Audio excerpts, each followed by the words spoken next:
પથલંબાઈ અને સ્થાનાંતર કોને કહેવાય અને તેમની વચ્ચેનો તફાવત સમજીએ.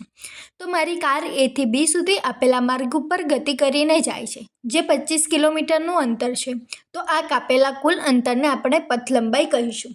જ્યારે A અને B વચ્ચેનું લઘુત્તમ અંતર તૂતક રેખા વડે દર્શાવેલી છે. આ લઘુત્તમ અંતર 10 કિલોમીટર છે. હવે આને સ્થાનાંતર કહીશું. આમ પથલંબાઈ એ પદાર્થ દ્વારા કપાયેલું કુલ અંતર છે, જ્યારે સ્થાનાંતર એ પદાર્થના અંતિમ અને પ્રારંભિક સ્થાન વચ્ચેનું લઘુત્તમ અંતર છે.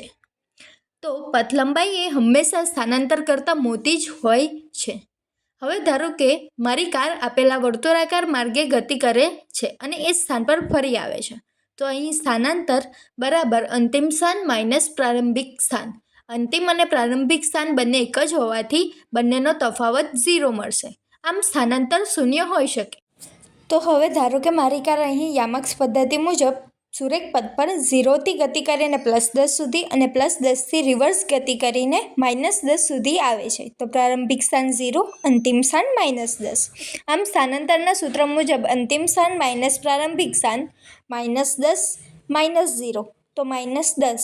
આમ સ્થાનાંતર આપણને ઋણ મળી શકે છે. જ્યારે આ જ કિસ્સામાં પથલંબાઈ એક આપેલું કુલ અંતર છે. 0થી +10 સુધી જાય એમાં +10 અને +10થી -10 સુધી જાય તો 20. આમ +10 + 20 ટોટલ 30 પથલંબાઈ મળે છે.